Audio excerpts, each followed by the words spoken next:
Good evening, everyone. We're live this evening speaking about former Prime Minister and former President of the People's National Party, Portia Simpson Miller. As she celebrates her birthday today, Mrs. Simpson Miller is Jamaica's first female Prime Minister and a champion for the poor class of Jamaican in her tenure when she was Prime Minister, and also when she was Minister of Labor and Social Security. This evening we have with us Conrad O'Brien, talk show host of 93 News Talk 93 FM out of the University of the West Indies. We're going to speak to him about Mrs. Simpson Miller. Mr. O'Brien, your camera is gone now, sir. We're going to speak to him about Mrs. Simpson Miller. But before we go there, we are going to play a clip of Mrs. Simpson Miller's final speech to the Parliament of Jamaica. Indeed, indeed. Yes, just a moment, please.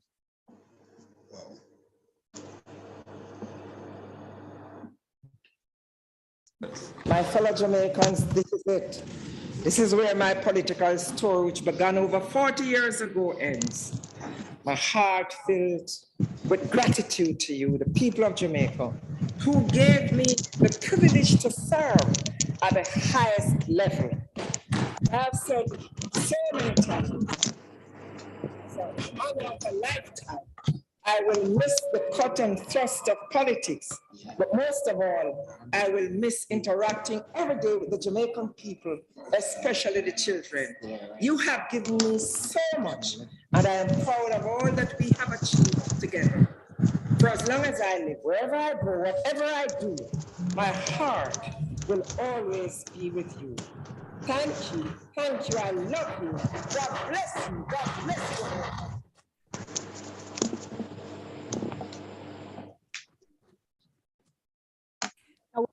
Former Prime Minister Portia Simpson Miller final speech to the Parliament of Jamaica.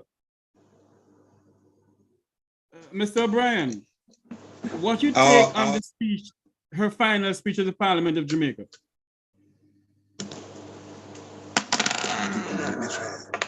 Okay, we're waiting on Mr. O'Brien to come on because we need to hear from him Mrs. Simpson Miller's final speech to the Parliament of Jamaica as she celebrates her birthday today. Because of ill health, we don't see her in the public domain as such. But did you hear her final speech to the Parliament of Jamaica, Mr. O'Brien? Indeed, I did. But before I get there, I just want to say good evening to each and every one joining us on the Jeffrey Tavares YouTube platform this afternoon. It's now 11 minutes after 7 o'clock right here in Jamaica. It's indeed a Monday the 12th of December 2022. And I want to welcome each and everyone who's joined us on the platform. I must say that I am most delighted to be on this platform this evening to be talking about no less a person than the most honorable Portia Lucretia Simpson Miller, Mama P, Sister P, Mama, the darling of us all, Sister P, as she celebrates her 77th birthday today. The girl from Woodall, and indeed, what a gift we were given, or we had been given by her parents. One who would have gone into a bastion of the Jamaica Labour Party as a councillor and would have endeared herself to the people. And indeed, the rest is history. We will deliberate Much more on that as we await our colleague Wilford Rattigan, attorney at law, because indeed he has a few things that he would want to say as well. What a wonderful and illustrious career she had in the political arena of Jamaica. The girl from Woodall, Portia, we showcase her this evening right here and the Jeffrey Tavares YouTube channel, Make We Talk. I think you made a mistake by saying the Labour Party. You mean the People's National Party? I did say the Labour Party. Oh my goodness, that would be a colossal mistake. I am sure that I have to wrap myself in sackcloth and ashes to redeem. But indeed, the People's National Party, the 84 political outfit, the oldest political party in the Caribbean. Isn't it the oldest political party in the Western Hemisphere? I am not sure about the Western Hemisphere, but certainly I know that within the Caribbean, certainly. Yes. Mm-hmm. Portia Simpson Miller, how would you describe her as a politician, a politician, a woman who, you know, been around so many, she have licked shoulders with kings and princes and presidents. Indeed she has. Well, you know, I'm going to be a little bit self-indulged, as it were, while I share the accolades of a Portia Simpson Miller. Mrs. Simpson Miller, to me, certainly is the epitome of public service or public servant. And indeed, as a human being, there are words that Portia would say that the only time that you should look down on someone is when you're bending to uplift, is when you're trying to uplift that person. Those are some of the things that she's known for. Portia Simpson Miller is also known to be a radical, as it were, both on the political stage, the platform, and indeed within her own party. One would remember when she denied the PNP, or certainly she took an independent position of not supporting the PNP, her own party in the parliament, when she believed that the people of Jamaica weren't getting a fair shake as it relates to the fire brigade, the fire trucks, and so on. She is noted for those things. That's a very rare quality of Jamaican politicians here. So that's the mettle of the lady. I'll share this story with you. And it's not one that I share with many people, because a lot of times I allow people to speak and to say this and say that and so on. And I remain humble because that's just who I am. But this evening, I want to share. I recall when Mrs. Simpson Miller was opposition leader. When she was opposition leader, after she was beaten by Bruce Golding at the poll. And, you know, a series of by-elections were held in Jamaica. And the truth is that friends were few and far between. And, you know, a lot of people had a number of things to say within the political sphere and so on. And I was one of those persons who were there as the kind of wind beneath her wing. And certainly a part of the glue that were able to hold that fabric together. I recall specifically when Granville Valentine, that's the head of the affiliate trade union of the People's National Party, the National Workers Union, when he ran against Abe Dabdoo in Northeast St. Catherine. And I was there as one of the head cook and bottle washer in that campaign. And I would communicate with the leader at the time, the opposition leader at the time, very, very frequently. And, you know, I built a relationship with her. I would call her house on a frequent basis, talk to her housekeeper, Marva, who she never ever leave out of the loop. Marva was her CEO or her COO at home. Marva, and I want to recognize her this evening as well. And, you know, I remember one evening when she, after all that was said and she elevated and she became the prime minister, she went around Jamaica so many times and she emerged as prime minister, won 42 seats in the Parliament of Jamaica, seats that were unexpected, seats like Christopher Tufton, who was a senior minister, Robert Montague, all those people were basically dethroned in that election by Mrs. Portia Simpson Miller, and she rose to the pinnacle. That's when she basically achieved the attributes of being in the top 100 women, powerful women of the world. And I recall I was home here one evening. My wife was here at the time, and I didn't get Mrs. Simpson Miller when I called her today. And I leave a message at her home. And I remember about minutes to 12 or maybe a little bit after 12, my phone rang. And when I look at the phone, I saw a message. I saw it was a private number. I answered. And I heard, "Hi, Obi, it's Portia." And she said, "I couldn't go to my bed without returning your call." She returned that call. We talked about what I wanted to talk to her about. And afterward, she said, "Where is your wife?" I said, "She is right here," because that was that Sister P. She is basically involved in family, you know. She wants to know that everything is okay. And she said, "Where is your wife?" And I said, "She's right here." She said, "Give her the phone." And they started talking. All I know is that I was there lying down, and the discussion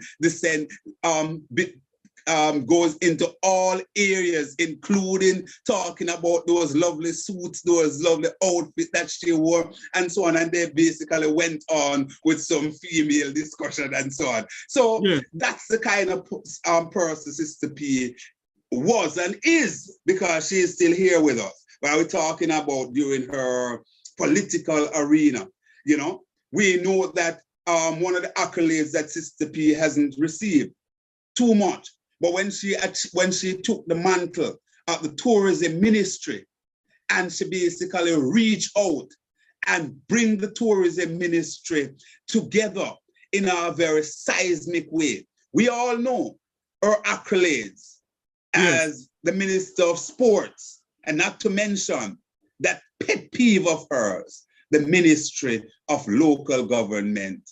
The Ministry of Local Government, and indeed, even more so, the Ministry of Labor and Social Security, because all of those ministries fit so nicely with her because she is a people person, and it shows the gamut. She could walk with kings and queens, leaders of the world in the global space when she was there as a Minister of Labor, as Minister of Tourism, I'm sorry. And when she was there at the Minister of Labor, she was there with her farm workers. She was there with the most downtrodden of Jamaicans. And not to mention her being there front and center with the youngsters, and as it relates to the sporting arena. So all in all, we're talking about a queen, a mother, a lady who just enveloped herself in the fabric of the Jamaican family. I think at one point they dubbed her as the Iron Lady of the Caribbean. In other words, you know, like a Eugenia child. Well, you know, Portia was much more than a Eugenia, because Eugenia was known for some tough things.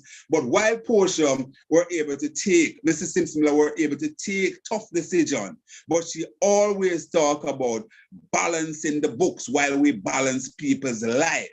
And that will take us to another centerpiece of her tenure as Prime Minister and what she was able to achieve in the economy.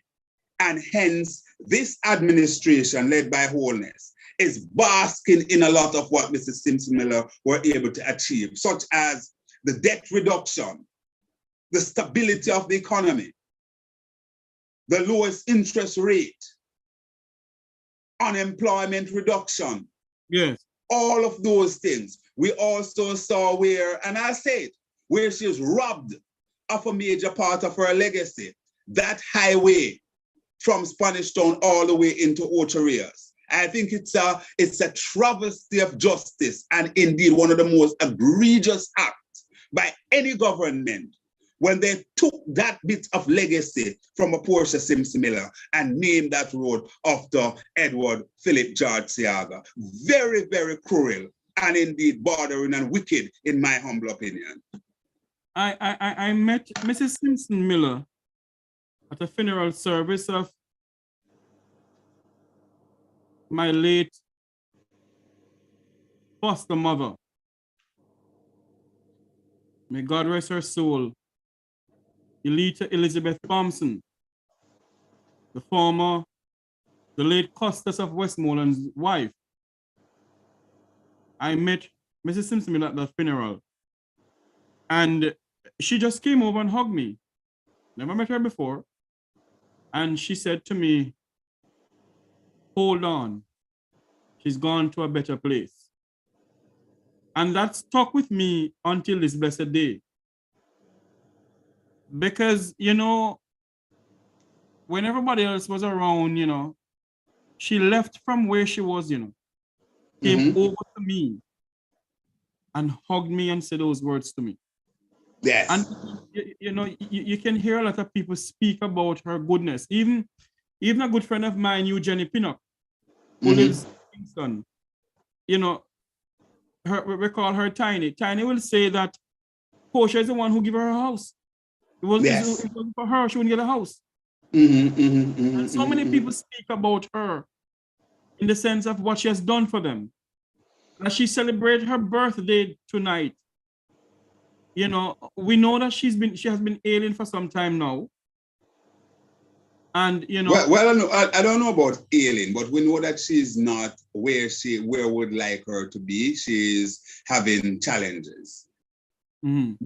Which is somewhat different from ailing. But I understand the point you're making. They are saying it in good tone, not in... No, I don't mean nothing bad, you know? Yes. She, you know, even on the political campaign trail, sometimes, you know, when you hear Mama P speak, you know, she makes you laugh. She makes you think, you know, of a woman who is taking care of her children. She's speaking for the poor class of Jamaicans. No matter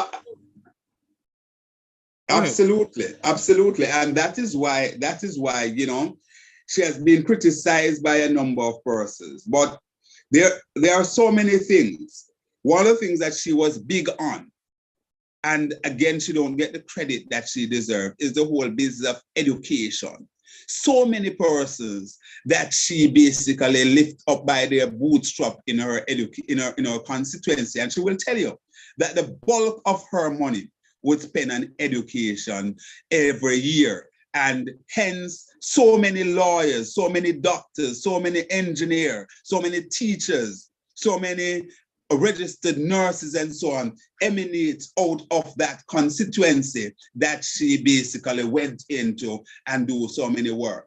She actually started, you know, to build the fabric of the constituency, a lot of developments there in terms of housing, etc., etc. I believe that, you know, time she was denied to by master time and whatever in order to complete the legacy that she started out. But there's just so many things that she was able to achieve that we must be proud of as Jamaica. And indeed, you know, not to mention her legacy and basically shattered the glass ceiling both in terms of a political party, the first person to be the president of a major political party right here in Jamaica, and certainly the first and only female prime minister of Jamaica.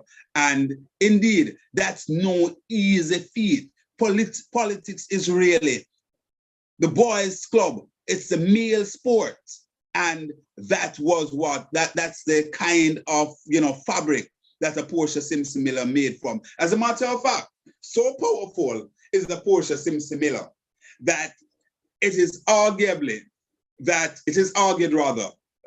one of the things that a Dr. Peter Phillips did not have is a Portia Simpson Miller, because Michael had her, PJ had her, and it simply means that she could literally go out there on her own and single-handedly win an election for Portia, for PJ, or Michael. Granted, they had their own brand and they did their work, but they had that kind of lieutenant out there in Portia Simpson Miller that could basically take on the country. And wherever they had difficulty in terms of reaching out to the people and going anywhere, Portia Simpson Miller could go and talk to anyone, whether you were at the top or you were at the bottom. She was basically the deal breaker, someone who could really go out there and fix it for you. As a matter of fact, I'd love to dub her Mrs. Fix-It. As what is going on in the political arena now, Mr. O'Brien, where a lot of civil servants this morning I was told that they may go on industrial action and stick out and with even the bus and taxi operators. If a Portia Simpson Miller was around, she's still around. If she was in politics now, what do you think she would have done? Well, let me say off the bat, this is Portia Simpson Miller.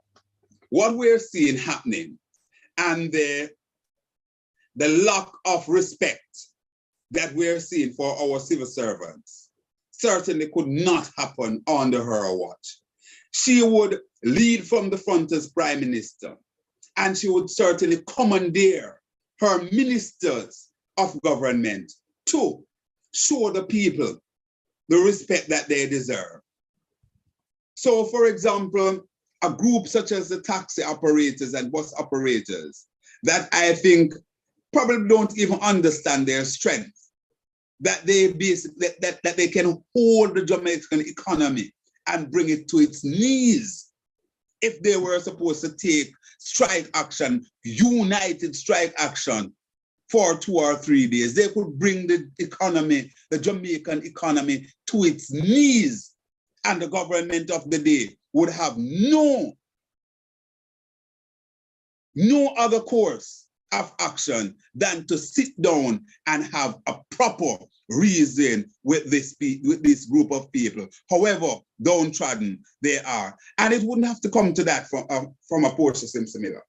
She would understand what it is as a woman who is from the bowels of the Jamaican people. Last week, Thursday or Friday, Mr. Shaw had a meeting with the taxi operators. And he said that, they would have a deliberation in cabinet. Certainly, the 5 o'clock news cycle has gone. Don't know what is happening now in the later newscast, the TV news or some, haven't been watching. But suffice it to say that we have heard nothing out of the Minister of Finance so far. So it begs the question, is there another woodwinking of the taxi operator? But this evening, we don't even want to get too sidetracked. We are really celebrating the life and legacy of a Portia Simpson Miller. But it must be said that certainly what we're seeing here, passing on for consultation and so on, it couldn't happen under a Portia Simpson Miller watch. And that's the reason why she was able to keep Jamaica so stable under her tenure. It is said that things that Portia Simpson Miller get done, had it been any other prime minister, we probably would have seen some amount of uprising, but she was able to really deal with the people of Jamaica in such a humane manner and with so much respect. We're going to play a video. Yes. The journalist one-on-one with Mrs. Simpson Miller. You have had quite a journey on the road of time. Certainly many lasting memories. The great Janet Silvera. Particular moment that stands out for you. My first was the night of the local government elections, when I contested for the strongest division for the JLP in the constituency. And at the end of the counting, I became the winner of the strongest JLP division in the island. The people asked me, I gained a lot of support because people were saying, and at that time, I had my natural like yours. I was slim like your finger. Yes, you were as slim as my finger. Oh Lord. All I had was a heavy head of hair then. And they were saying, my God, she could have been my daughter or granddaughter. Come me pick me. So they would hold my hand and take me to the other persons in their yard. And said, you see this girl? We must give her our support.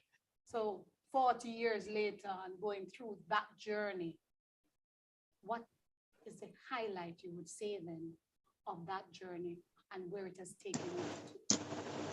And my journey that I always think about is the girl from Woodhall that ended up in Jamaica House as Prime Minister. And it is not only a journey for me, but a journey for all the girls in this country, the children now in school, and the women of this country who will now know that they too can achieve what they want to achieve in life. Because it's a very important journey. Looking back though, did you truly expect to get this far to a place where no other Jamaicans? I never thought for one moment that I would ever become Prime Minister of Jamaica. Never. I know what I liked to do then was always trying to improve my education. I usually go to Jamaica Commercial Institute in the evenings, where I took the Pittman London exam and got my 100 word per minute shorthand. So mine was always trying to see what more I could do in terms of my personal education. Right. And I think that was very good. My father named me from the Merchant of Venice. And that's why my name is Portia Lucretia, because Lucretia was Portia's secretary. And he said he was going to name his first daughter Portia. When the first girl came, he said, no, this is not Portia. The second girl, no, not Portia, boys and boy, and then Portia. And he's, no, and another girl. And then he said, when I was born, he said, when they said he could now see the baby, he said, this is Portia. He wanted me to be a lawyer, but I ended up being more than a lawyer because I became the first female Prime Minister of Jamaica. And I believe that his spirit must have been celebrating that was announced. Tell us about the influence that Rex Nickelford had on your life. Well, Prof called me to come and see. And I went. And Prof said to me, Portia, I would love for you to do your program here at UWI. But you know what? I prefer if you do it overseas. He handed me an envelope and said, This is a letter to Professor Lar at Union Institute and University. You are to be in classes 1 day per week, from morning until evening. So you catch the first plane out and the flight coming back. That's how I got my bachelor's. Education is very important. My father was not a very educated man, but he knew enough to know that his children should be given. Even if you get up and said your tummy is hurting, you still have to go to school. So he believed firmly. He was That was an interview done by journalist Silvera with Portia Simpson Miller. What is your take on that, Mr. O'Brien? Indeed, a very, very insightful and interesting interview there, as we all know that a number of persons, criticize Mrs. Simpson Miller intellectual capacity. However, it was absolutely clear to us that Mrs. Simpson Miller, those of us who have always been fair and watched her, we were always comfortable that her intellectual acumen was right up there. And we knew that she had basically took the time out to advance herself. And I remember one particular time I was saying to someone that Mrs. Simpson Miller and Bruce Golding has the same qualification. And the person was saying, no. And I said, they both hold a bachelor degree. You can question the discipline that they hold it in, but they both hold the same qualification in terms of a bachelor. And we saw during Mrs. Simpson Miller career where the things that she were able to do, the things that she was able to achieve, you could not achieve and do those things if you weren't a sharp mind and great intellect. So to speak specifically to the interview, what she said about her father, there was something about this young girl, something about this baby, something about this woman that we have known over the years. There was something special about her, and her father recognized that when he got the first glimpse of her based on her testimonial just now. There was no hesitation in his mind that here comes Portia Lucretia. There was absolutely no doubt about that. She would have bypassed first, second, third, and reserved that special name with a special meaning for her. So greatness was basically bestowed on her as soon as she was born. As soon as she was born, greatness was bestowed on her. And, here is a young lady from the country. And of course, we know that during her time, someone who did not get the opportunity to go to one of the name brand, quote unquote, name brand high school. And even those who went, the commercial school was certainly one of those centerpieces that young ladies would use to uplift themselves.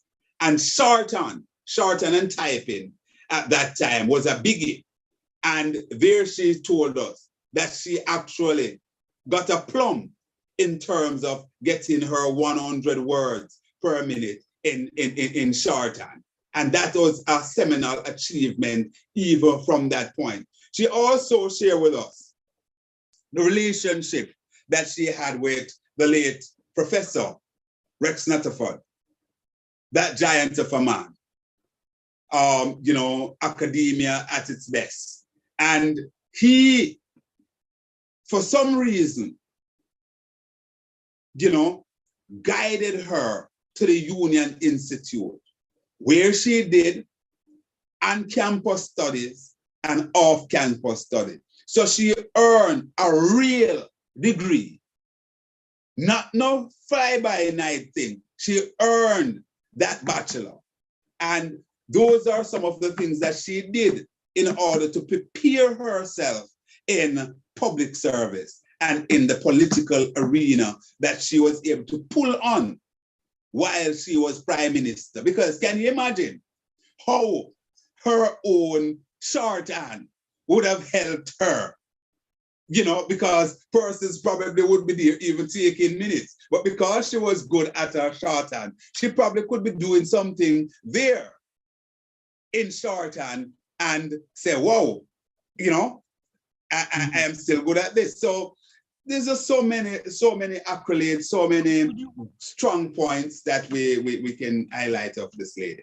How would you describe Mrs. Simpson leadership over her years in the being as a prime minister, a minister of tourism, a minister of labor, social security and sports?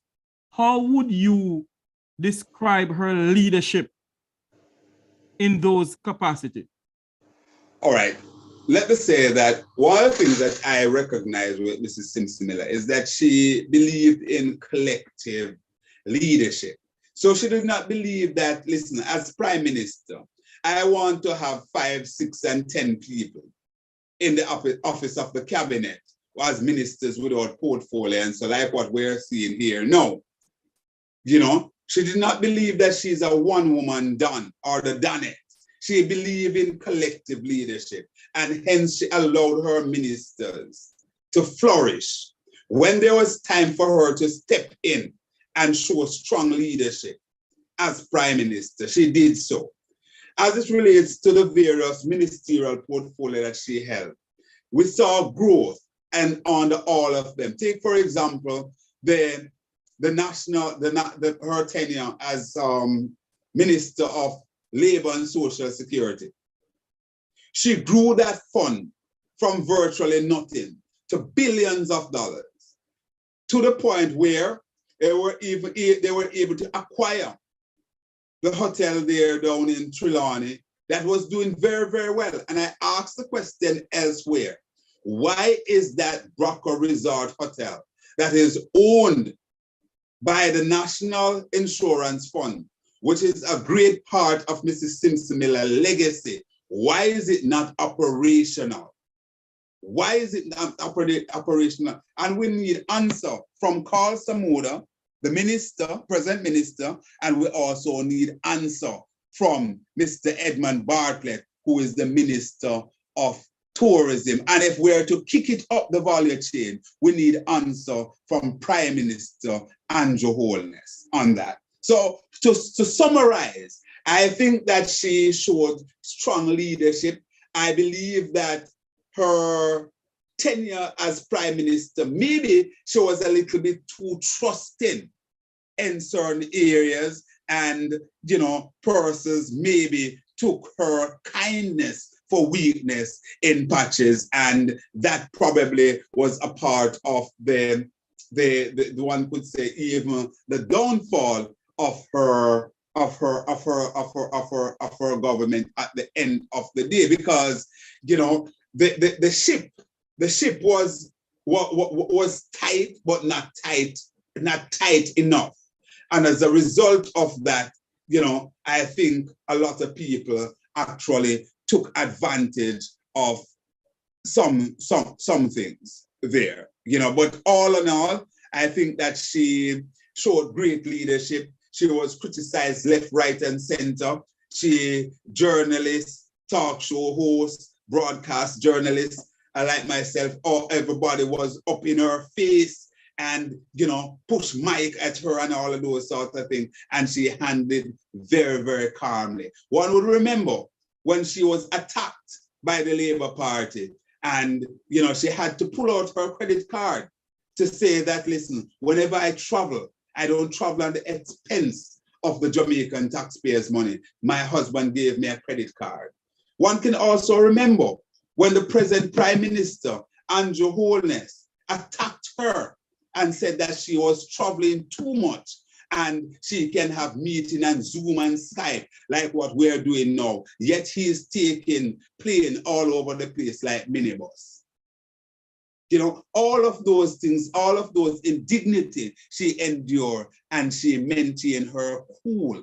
You know, one would also remember sometimes it gets to the boiling point when we remember that legendary speech when she said that she draw me tongue and no boy, no girl, she not afraid of none of them. You understand? And we understand the context in which it was said. However, a lot of her detractors basically took it out of context. You know, Mr. O'Brien, Yes, we're here sitting down talking about Prime Minister Portia Simpson Miller, a woman who has led this country and served this country well. Tell me something. Is it because she came from her humble beginning? Why she has such love for the poorer class of Jamaicans and young people in this country? Well, that may very well be one of the high points in terms of the affection that she has for the masses, you know, those people who she would like to call to refer to that she's from the bowels of those people. And you know, she herself would have lived the life that some of these people were exposed to. You know, she wasn't born and grown up in any luxury. You know, she basically was able to use her charm, her charisma, her love for people to build herself and to get where she wanted. So yes, I think that would have helped to shape her. However, you know, there are some of us who, irrespective of the status, you know, that you're born in, there is just this thing called your heart, a heart that was placed there in you. And indeed, I believe that the Maker, God Almighty himself, placed that heart in a Portia Simpson Miller to be that kind of person. Because we have seen persons who said that they were brought up in board houses. They were basically, you know, didn't have nothing. I know minister of government who didn't even know their father, right? Grew up with their mother alone in Manchester and so on. And you would expect that these people would have a heart and so on. And they have none. They have none for the poor people. And they themselves know poverty. When they were going to high school and so God bless what they had. And they behave today with entourage, outriders, how many high-end vehicles in their party. And when I say party, I mean their convoy when they move. Those kind of things. And they remember nothing. They remember not from whence they came. So it's not just about the fact that Mrs. Simpson Miller was from Woodall, from the bowels of the people, but there was just something, or there's just something about her as a person. And indeed, I am saddened that in retirement, Mrs. Simpson Miller is not enjoying the kind of health that would love her to have at this time, so that she could be front and center with her people that she loves so much. But God knows best. We're going to play a clipping of Mrs. Portia Simpson Miller that went viral around the world.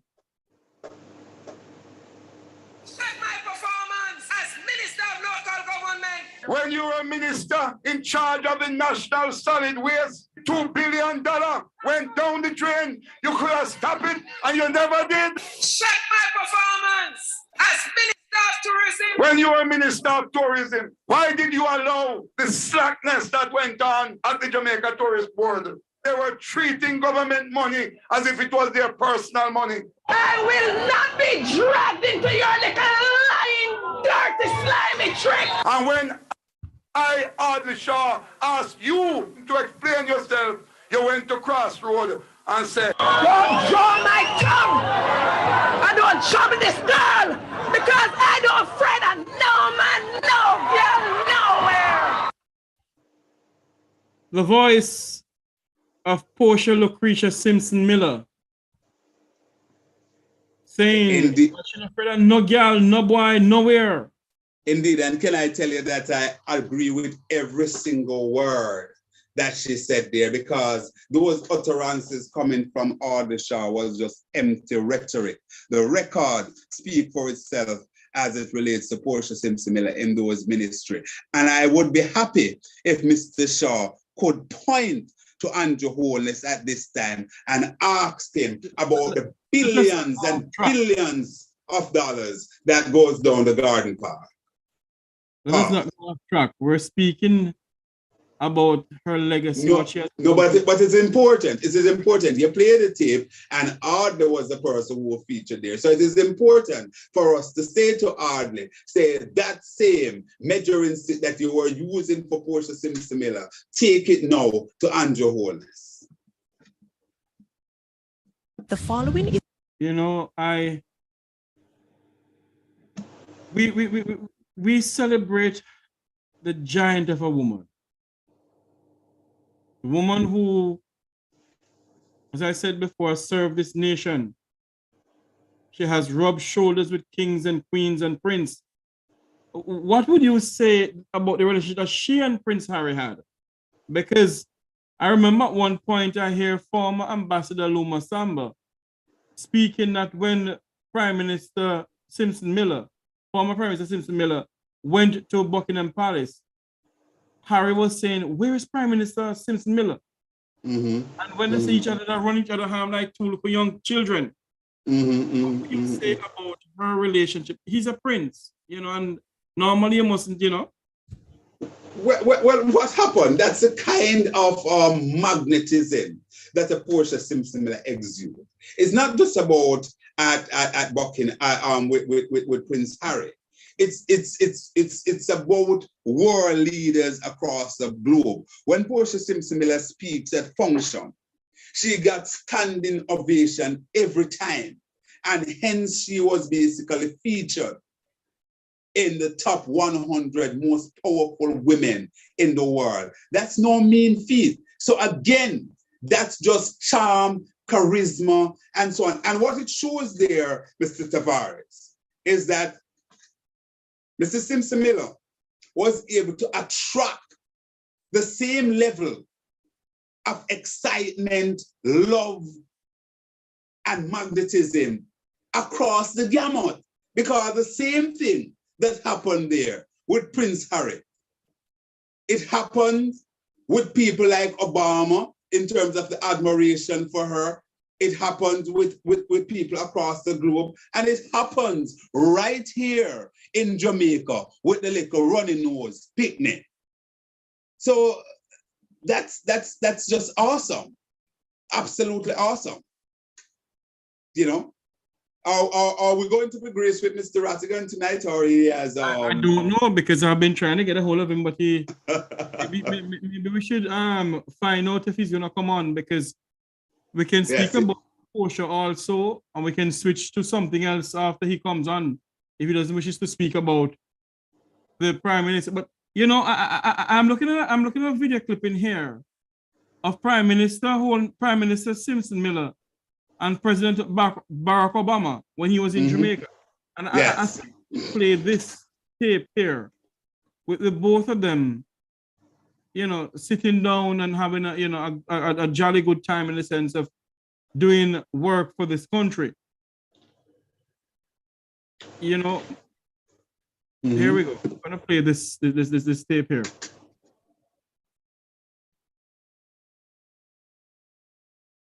Thank you for being with us today to witness this memorable chapter in Jamaica-US relations.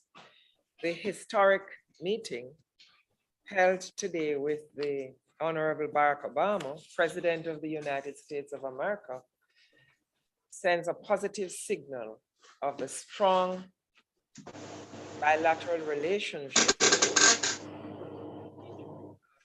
and the United States of America. These relations are anchored in our strong democratic traditions and the historical and cultural bonds of our peoples. The importance of Jamaica, of our relations with the United States of America, must be clearly understood.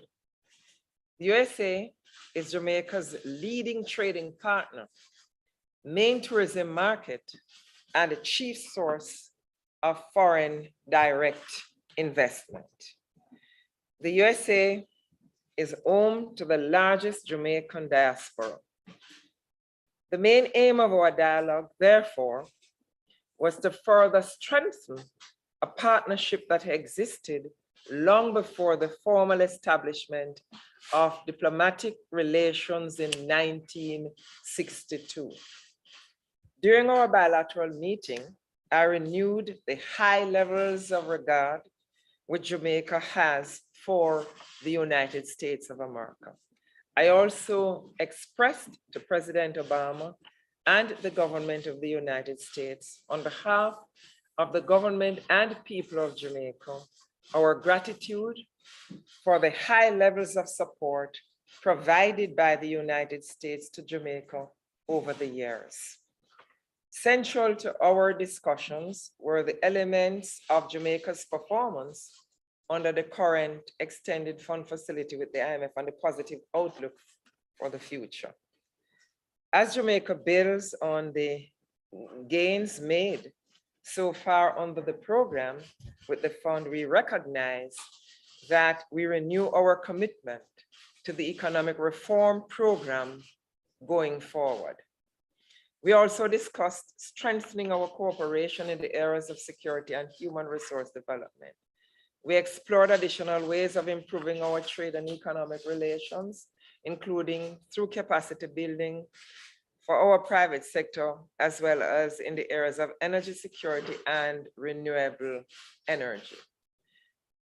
One of the outcomes of the president's visit is the signing by our respective ministers of energy of a statement of intent between Jamaica and the United States of America to pursue the development and deployment of energy-related technologies.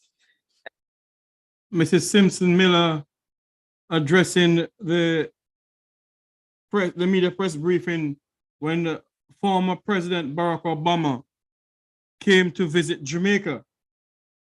Mr. Conrad O'Brien, can you unmute your mic for me, sir? And tell me, what is your views on that?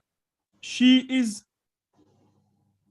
sitting next to the President of the great United States, landed in Jamaica, and they're having a press conference of what they sign and what they speak about. What is your views on the whole apparatus of what went on?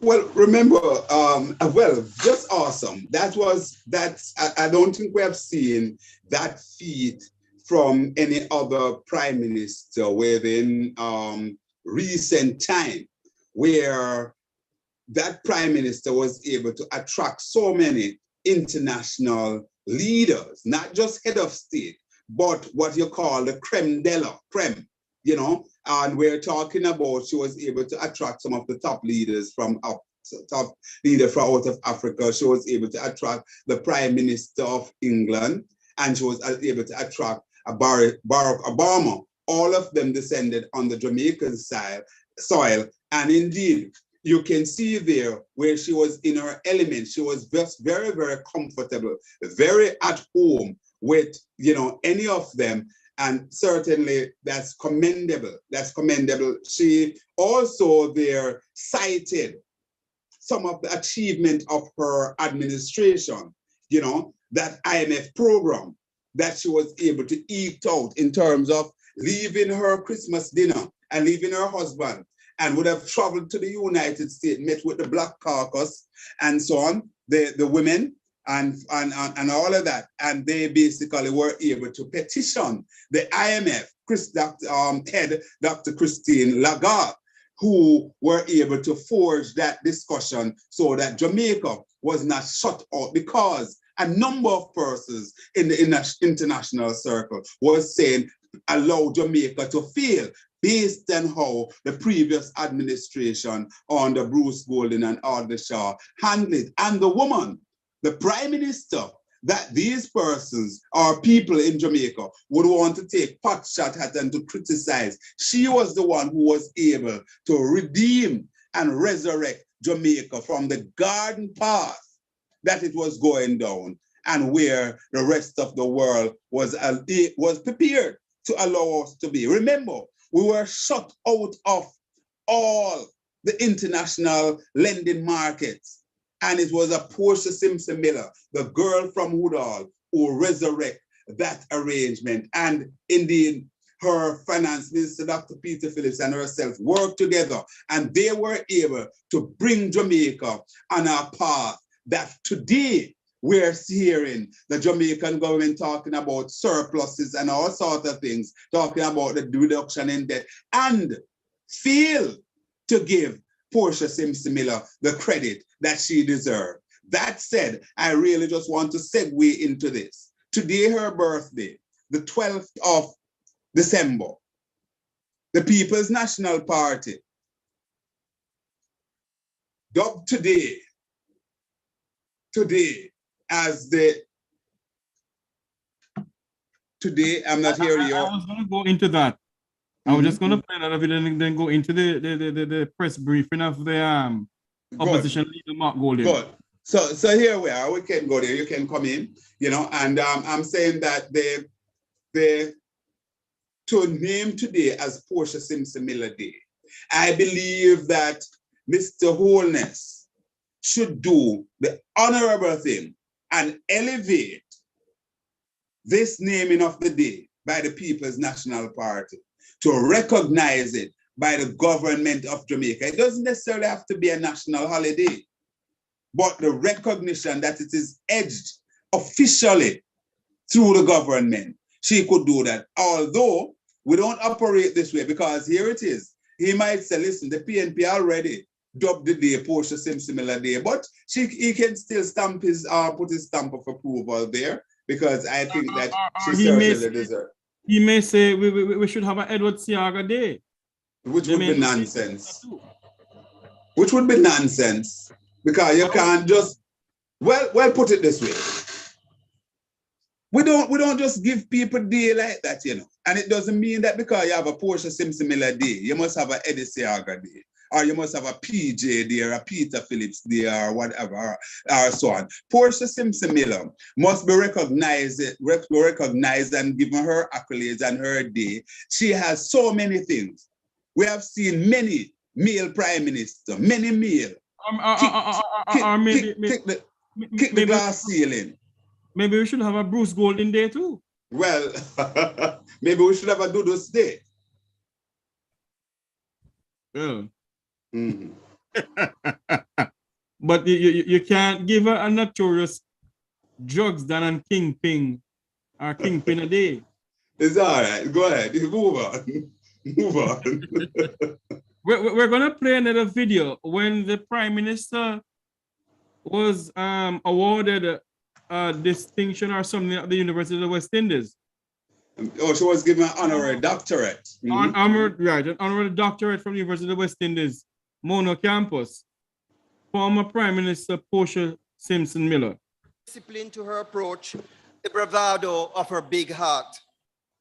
Her sensitivity to preserving the dignity of the marginalized, Chancellor, is perhaps best illustrated during her first tenure in the cabinet, when her mentor, the Right Honorable Michael Manley, appointed her as Minister of Labor, Welfare and Sports. According to one who worked with her at the time, Portia took her portfolio personally. In that first stint, she insisted on changing the customer service culture. Elderly who had given yeoman service were to be warmly greeted, offered something to drink, and be taken care of with kindness and sensitivity. Farm workers who were being inspected auction block style were to have their dignity preserved through a modification of the space and the development of the Farm Work Center, providing hospitality, especially for farmers coming from far rural villages. She worked with others.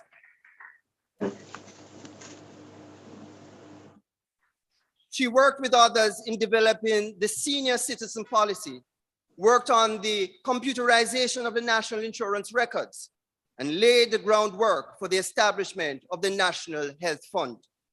Such successful initiatives were repeated in various other ministerial portfolios: tourism, sports, entertainment, and women's affairs. In tourism, her emphasis on community tourism and keeping the little people in sight of our tourism programs was seen by her as a key to development. Also, her insistence that Jamaica express commiseration with the US victims of 9/11, producing a solidarity message, revealed a sensitivity that was signature Mama P with her heart of gold. Having an eye on sports development, Simpson Miller worked on policy to establish the Sports Foundation, and under her watch, Jamaica saw the Reggae Boys qualify for the World Cup. And it was Portia Simpson Miller, with a genuine interest in gender issues when responsible for women affairs, who worked with others to craft a gender policy. Chancellor, with over 40 years of unstinted public service to Jamaica, Simpson Miller's outstanding contribution to nation building, which cannot be fully captured here, is more than enough to validate this honor. Yet, we should recall a few of her distinctions as a prime minister with her own mandate. She reaffirmed Jamaica's commitment to CARICOM and Caribbean regionalism. She reassured the Jamaican population that through her own international contacts and initiatives, and working with Peter the Rock, her government could stabilize the economic platform of the country on which gospels of prosperity could take flight. And she initiated a program for the erection of houses for young professionals and sugar workers. As our own Vice Chancellor has said, Prime Minister Simpson Miller showcases, quote, the phenomenal resilience that resides at the core of Caribbean consciousness. She stands tall within our political pantheon as a citizen and sister, woman, and humanist, unquote. Already, Portia Simpson Miller has been recognized and rewarded with the Order of the Nation, the Bureau of the Women's Affairs Award for outstanding contribution to the advancement of women's affairs in Jamaica, the International Olympic Committee's World Women and Sport Trophy for outstanding dedication to women in sports, the Distinguished Award for Urban Renewal and Community Development from the Mayor of the City of Miami. In 2012, she was named one of Time magazine's 100 most influential persons in the world. In 2014, she was inducted in the International Women's Forum Hall of Fame and made a member of the Council of Women World Leaders. Though in academia, she has already earned a Bachelor of Arts degree in public administration, awarded certificates in public relations and advanced management, completed the executive program for leaders in development at Harvard University, and notwithstanding the 3 honorary doctorates already received, it is appropriate for UWI to join in the ululation of our distinguished Caribbean citizen. Chancellor, given our honorees pension for nurturing, the pelican, the mother bird of this our institution, would be an appropriate insignia for Mama P. And therefore I invite you, by the authority vested in you by the Council and Senate of the University of the West Indies, to confer upon the most honorable Portia Lucretia Simpson Miller the degree of Doctor of Laws, honoris causa.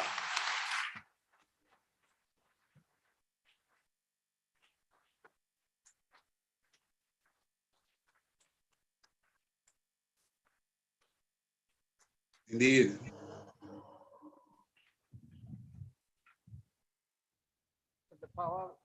vested in me by the Senate and the Council of the University of the West Indies, I confer upon you the degree of Doctor of Laws, honoris causa of the University of the West Indies.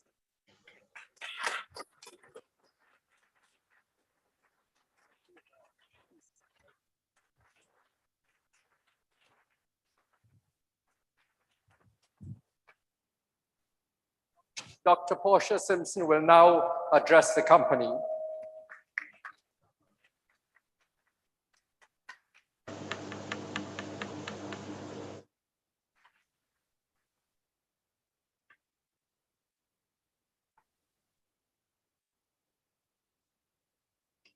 Chancellor Robert Bermudez, Vice Chancellor Sir Hilary Beckles and Lady Beckles, members of the senior management of the university, members of the faculty, and I want to recognize the presence of my colleagues here this evening.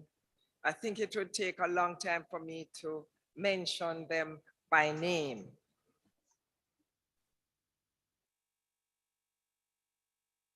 University stakeholders, members of government, members of the private sector, civil society, and trade unions. And let me recognize in a special way as well the presence of my husband, Harold, and my other family members. Dr. Phillips, so nice that you and your wife could be here to share with me this afternoon. And I want to thank you both from the bottom of my heart. I recognize ambassadors here as well, and I want to thank them for coming to give support. Blessings. Distinguished ladies and gentlemen, a pleasant good afternoon.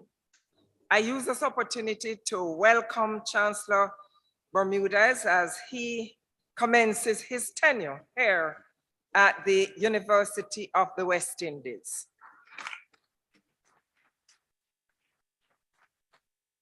Task at hand. I also extend my best wishes to Sir George. It is no secret that before I was paid this great compliment by the University of the West Indies, I had already received many awards. Whether you subscribe to the Christian faith, as I do, one can readily appreciate the biblical reference about a prophet being honored in his own country. The same applies to being honored in one's own region or country. I can hear the voice of former Vice Chancellor, the late Professor Rex Nettleford, reverberating in my head.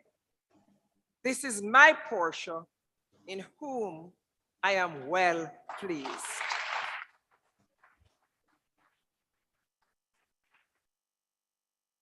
That is Portia Simpson Miller getting the award of doctorate from the University of the West, doctorate of law from the University of the West Indies. Colonel O'Brien? Yes, indeed. It was a very seminal moment there. And, it was one that Mrs. Simpson Miller just did not fail to turn up to that part in terms of recognizing everyone present there, and certainly shows her gratitude for that recognition by the University of the West Indies, the premier educational institution here in the Caribbean. And certainly she made mention of the late Honorable Professor Rex Nettleford, and because of her journey and the role he played, and especially as it relates to her academic development. And certainly that point where she mentioned that she could hear his voice reverberating, saying, "This is my Portia, one that in whom I am well pleased." And also, very importantly, the time she took special time to recognize her then minister, former Minister of Finance, Dr. Peter Phillips, that they worked together so ably. And it speaks to the magnitude of the woman, of the lady, of the human being Portia Simpson Miller is, because for her to, when, you know, it shows that, listen, they had basically cemented a relationship. A relationship was built and cemented by herself and Dr. Peter Phillips, irrespective of what the naysayers would want to say based on, you know, activities that may have taken place sometime in the past or so on. However, she was able to show that level of gratitude and that appreciation for her Minister of Finance, Dr. Peter Phillips, because they worked together like pea in a pod to basically build out the fabric of the Jamaican economy. We're going to go to our next video of her second inaugural speech to the nation. Portia, we're celebrating Portia Lucretia Simpson Miller's birthday with her in our own little humble way. I have with me Conrad O'Brien, who will elaborate more on what is going on as we go along. We're awaiting the arrival of the distinguished gentleman from Washington, D.C., Sir Wilfred Radigan. 50th anniversary year will be a time for reflection on the lessons of the past. As we celebrate our achievements as an independent nation, we need to complete the circle of independence. In this regard, we will, therefore, initiate the process of our detachment from the monarchy to become a republic with our own indigenous president as head of state.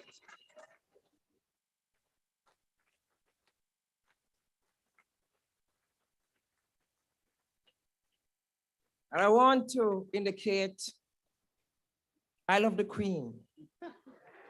She's a beautiful lady. And apart from being a beautiful lady, a wise lady, and a wonderful lady. But I think time comes. That was former Prime Minister Portia Simpson Miller calling for an end of the monarch. Now tell me something, Conrad O'Brien. Mm-hmm.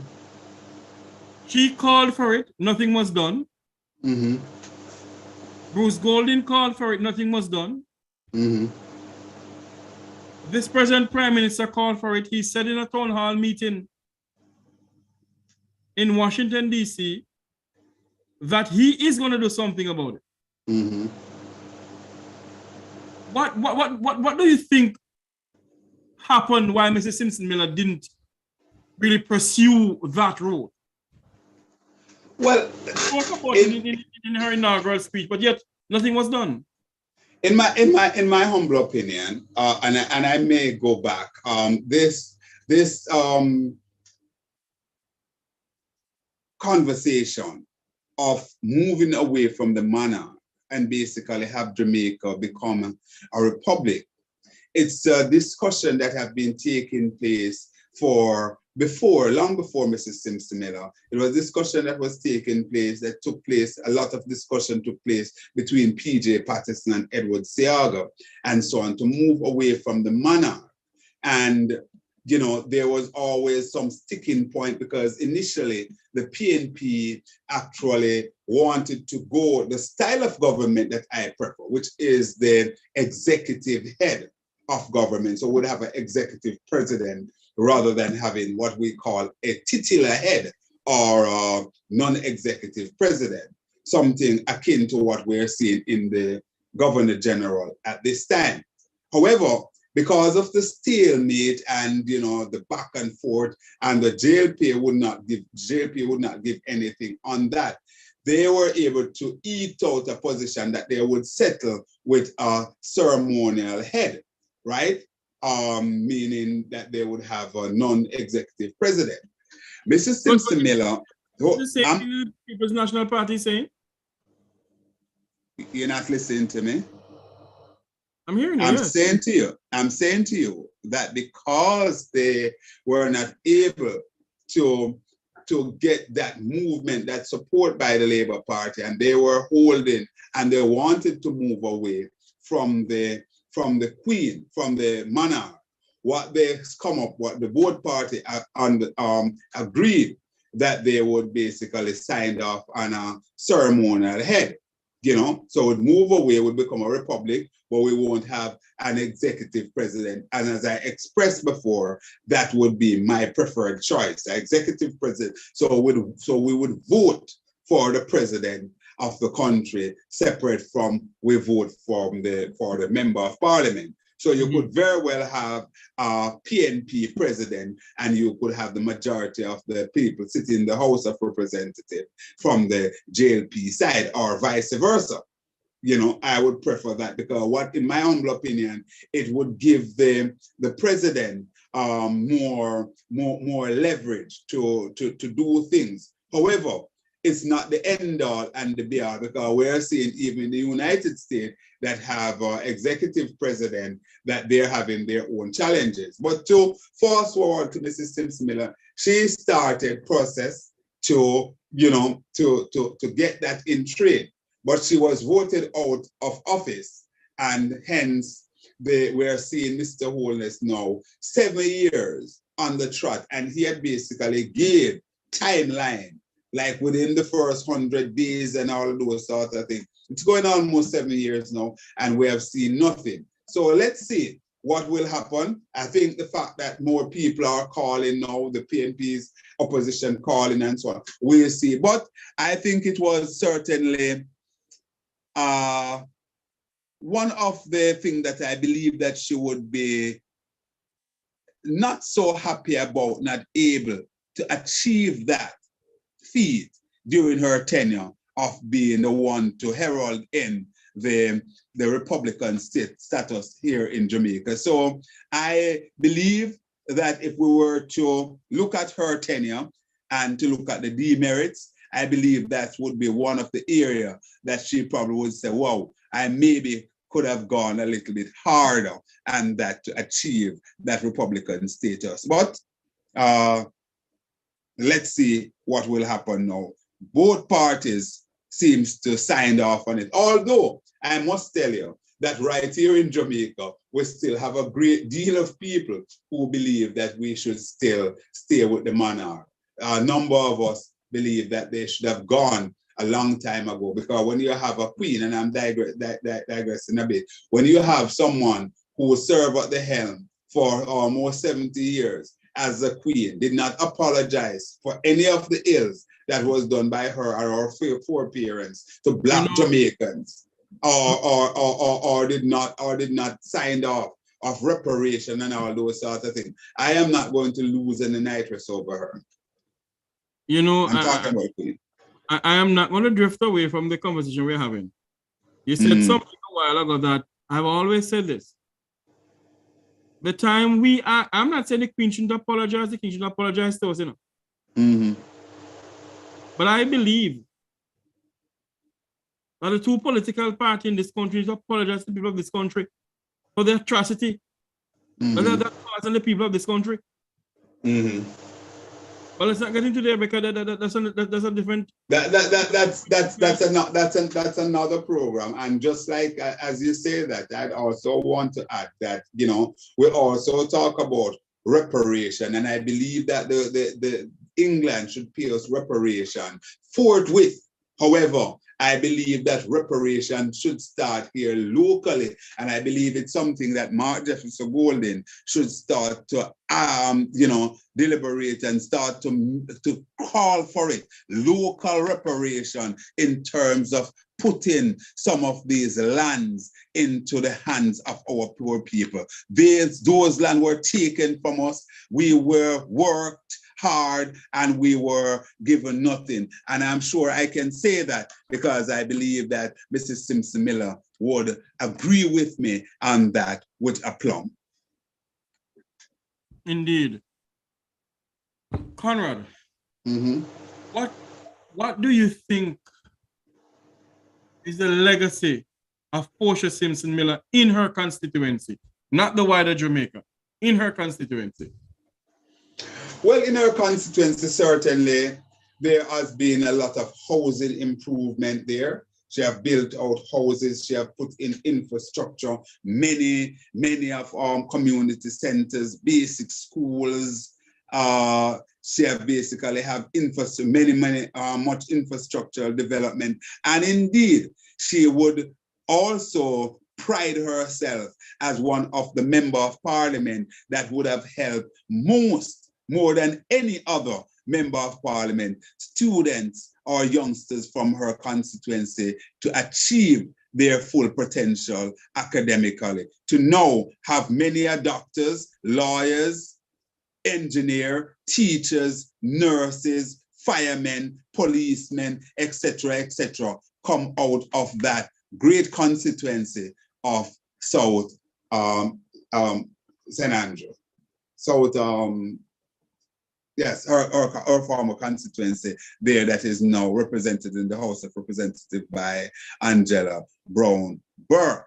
And I believe that those are some how I would sum it up. So housing, education, infrastructural development. Granted, there was more that could have been achieved and much more need to be achieved in that constituency. And at times when people mark a Portia Simpson Miller, they take a pot shot at her to criticize a lot of things in her constituency. She was prime minister. The fact is that Portia Simpson Miller is a much better constituency, than West Kingston that boasts three former prime ministers.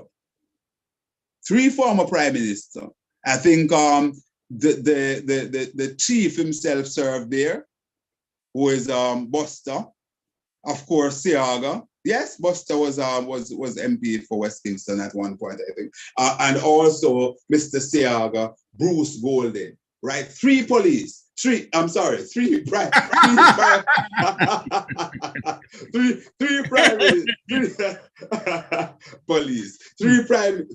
minister. And remember that just about, I think it was last year or early this year, people were walking over raw sewage to go to their house in Denham Town and other areas in West Kingston. So we want to put that out there. People are doing the same thing in former MP, Mrs. Simpson Miller's constituency. I have not seen that. I don't know if it is because I know about it. I am saying that I don't know. I have not seen it. I haven't seen it. But what I can tell you, no one has called you pertaining to it. Hold on. No, I have not seen it and nobody has called me. But certainly I was called and I have seen the raw effluence that people were walking over to go to their house or go to their homes in Western Kingston or West Kingston. So all in all, go ahead, sir. So all in all, I believe she has a proud legacy. Much more could be done and so on, but you also have to bear in mind that she probably did not have the means to do much more. She achieved quite a bit when she was at the helm, and she had a lot on her plate. And not just in West Kingston, but the entire inner city belt there, not just in her constituency rather, but in West Kingston, she was able to achieve a lot of development there by way of housing, infrastructure, and so on. You know? Someone said I should ask you this question. Is it that there is no sewage at all in Mrs. Simpson Miller constituency? Where Angela is run the MP now? Is it that no, I am not prepared to answer that question because we're focusing on Mrs. Simpson. Hold on. We're the one who bring it up. No, hold on, Mr. Brian. Yeah. No, hold on, Mr. Brian. Yes. You bring up that conversation a while ago, Mr. Brian. And I'm asking you now. Yes. That the former Prime Minister, former member of Parliament, is it that there was never raw sewage running along the roadside? Anything like that, Mr. Brian? Are open what? Open call butts or anything like that?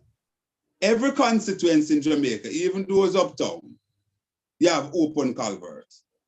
Or Mr. culvert. Bryan, I asked you a Right? question. Sir. Don't Yeah, man, divert. I'm going to answer, but because you're zeroing on that and talk about open culvert. So I'm saying that it's not just there, it's all uptown. It's in Mr. Chuck's constituency, it's in Mr. Carl Samuda's own, it's in Favor Williams' own. Samuda's home? However, own constituency. Own. No, I don't know about Carl live in luxury, it wouldn't be at his home. So, but to answer your question direct, what I'm saying to you is that I can't tell you that there's raw sewage there in that constituency. We have never seen it. But I'm saying to you that we saw it in our living room and elsewhere in the constituency of Western Kingston. Not saying it's not there, but the fact is that we had not seen it. And I believe that based on how persons would want to criticize a Portia Simpson Miller, had it been there, then they would basically show it on national television. Did I answer the question, sir? You dance around the question, Mr. Bryan. No, I answer the question. Or a good politician does a dance around the question for the good direct. You brought it up. It's the same way. No. On your program, you went on with our good friend, Senator Longmore. Yes. You see? And now you come on my program, you bring up a conversation. And I'm asking you direct about it, and you're dancing around the damn thing. What about Senator Longmore? Huh? Well, my good friend Senator Longmore that come on my program, I want to railroad my program and don't want to allow me to speak. You are railroading this one now. Not at all. Not at all. You know? All right. I think, but let us spend a little time on this move that mooted by the People's National Party in recognizing today as Mrs. Simpson Miller Day. And I believe, based on what we saw trot out there at the University of the West Indies when Mrs. Simpson Miller was honored there, I believe that we need to raise the stake at this time. We need to officially recognize December 12th as Portia Simpson Miller Day. Not saying that we don't want it to be a holiday, but recognize the day.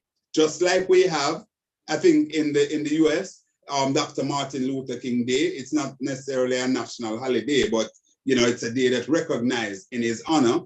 I also believe that based on Mrs. Simpson Miller's legacy, her achievement, and where she reached in the public sphere of this country and her contribution, I believe that time come for us to have the second national heroine, and I believe that Mrs. Simpson Miller should be considered, should be made national hero or national heroine. Mr. Bryan, yes? Some may argue that Miss Lou should become no. Good, and I also support that. So maybe we can look at it. I would never take anything away from my ring-ding queen, Miss Lou. Remember our ring-ding queen, Miss Lou. And some may argue that Leonie Forbes and not at all. Hold on, Mr. Bryan. The question must be asked: why, when people dead, that's the time we decide to honor them? Mr. Simpson Miller is not dead. I'm just saying this. Why can't we honor a Faye Ellington who is alive? Give her a national hero. I don't know that some of those names are deserving of being a national hero. You can have them as being cultural icon and people who have reached far in their fields and so on. But in terms of national hero is a different kettle of fish, right? But I agree with you on the point of why do we wait for someone die? But the school of thought behind that, where we normally wait, is that they always said that, listen, when the person have basically run the race and it's over, you can't do anything at that time. So someone die, they can't do anything that would basically, erode their legacy. So how we on wait earth is somebody who dead no, so they come national hero? That's nonsense. No. Well, I am not disagreeing with you at all, my friend. I agree with you, and that's why I'm mooting the point that we need to basically bestow that honor on Mrs. Portia Simpson Miller at this time. Indeed, my friend, indeed. You It's know? 8:39, and we're speaking about Portia Lucretia Simpson Miller, the girl from Woodall, who raised herself to become the first female Prime Minister of Jamaica. I'm speaking with Conrad O'Brien, talk show host from New Start 93 FM. We're supposed to have Wilfred Radigan. He said he's going to come on in the next couple of minutes. Let us see. Well, Wilfred, let us say to our listeners that Wilfred is a big eater, so he went out and eat, and apparently. What are you talking about doing? And they'll take it the other way. No, we're talking about food here. Anyway. Yeah, so we look at this lady, this icon, and indeed, those are my few cents there. I believe that she's deserving of National Hero Award, and I don't know that many people. Well, I think that the majority of Jamaicans would basically agree with Mrs. Simpson Miller being named a national hero or national heroine, to fill that lonely spot that is accompanied now by our lone national heroine, Nanny of the Maroons, So let's see what will happen there. And before we close out, I'd like to say that one of the things that we acknowledge from Mrs. Simpson Miller is the regard, the love and affection that she shows for her husband, Errol, who was always a rock, a rock of which she stand on. He seems to be the kind of husband that gave her space to do our work, our political work, and he was always there at critical moments to lend her that support. And indeed, she never skipped a beat to recognize that, of her dedicated husband. And indeed, the other giant in the whole cog of things, her housekeeper, Marvel, that she spoke about on any and every occasion that she got the chance so to do. Want to recognize that before we go. I'm looking for something, Mr. O'Brien. Continue talking for me, because I'm looking for something too. Yes, well, let's say we're winding down at this time as we have been sharing the legacy and work of Portia Simpson Miller, Portia Lucretia Simpson Miller, the lady that is dubbed as Sister P, Mama, or just simply Portia, the most honorable Portia Simpson Lucretia Miller. Indeed, ran her leg of the race. And we continue to bask in that glory and in that legacy. Jamaica was actually gracious in recognizing her, in throwing her up as the only female prime minister. Her party, the People's National Party, was also gracious in making her their president at that material time. As a matter of fact, one would remember where P.J. Patterson at the time said that Portia Simpson Miller was the only hope, because the people of Jamaica fell in love with her so much, and indeed she never let us down. She represented us abroad with dignity, with grace, and with style. Sister P, indeed, you are a hero for us here in Jamaica. And we want to indeed wish you all the best on this, your 77th birthday, ma'am. We love you. We love you. We love you. We love you.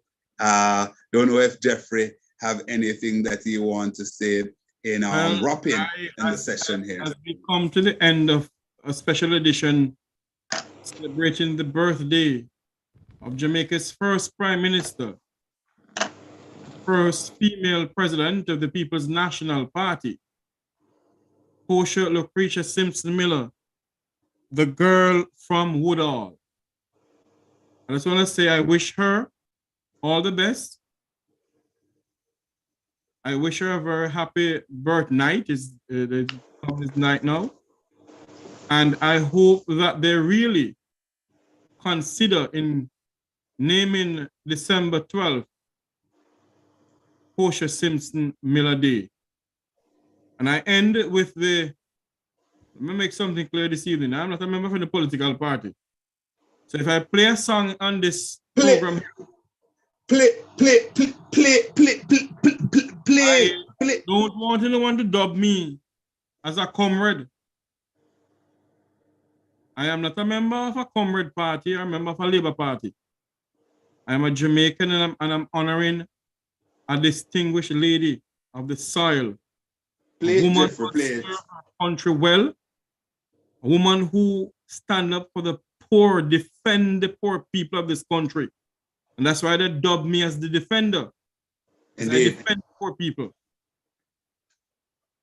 So you're walking in good company. I am. And I say tonight, may God continue to bless Lady Simpson Miller and to guide her and protect her. And she have, as I said before, she have served this nation well. Other young ladies look up to her.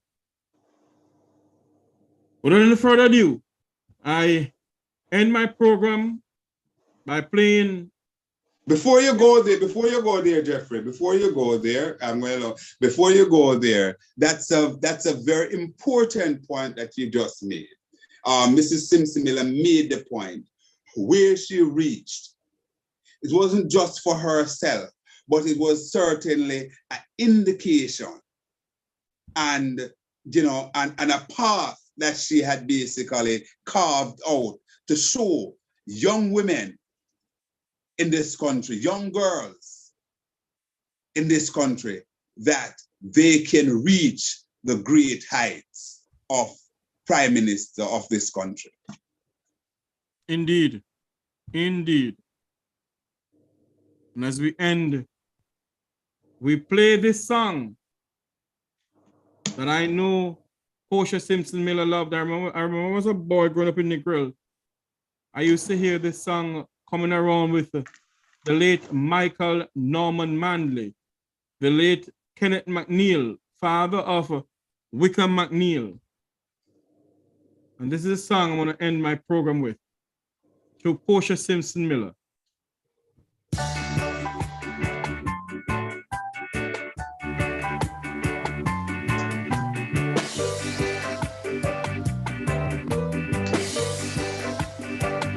My father Banya, my father Banya, my grandmother Banya, my grandmother Banya, I and I Banya,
boss and no fool. Juke them with posing. Juke them with posing. Then you juke them with the impact program. Juke them with the impact program. We have them under manners. We have them under manners.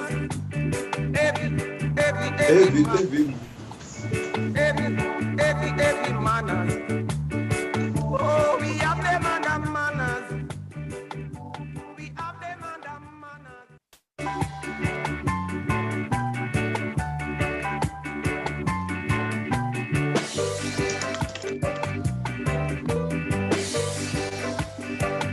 My father Banya, my father Banya, my grandmother Banya, my grandmother Banya, I Banya,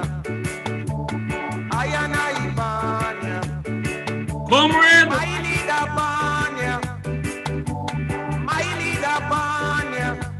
Special dedication to Sister P and her birthday.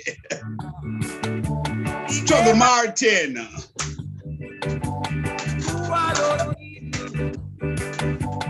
Who no love progress. No love progress. Say to juke them with land lease. Say to this is where we say so long. Before you go, before you go. Can I say one thing? I'm going to ask a question, and I am ignorant to this, so I just want to know. Somebody can say that, can tell me, and you can probably answer it. Could Andrew Holness be Prime Minister of Jamaica today had it not been for those social legislation of the 70s? Chief among them, the Bastard Act. Could he be Prime Minister of Jamaica today without that master stroke by Michael Manley? Listen to me. Michael Manley has put some stuff in place for a lot of us in this country to benefit from. Yes. A lot of us. And if we can't admit the fact that he has done it, then we're damn hypocrites. All right, we're close there. We're open the next chapter. Just want to get clarity on that.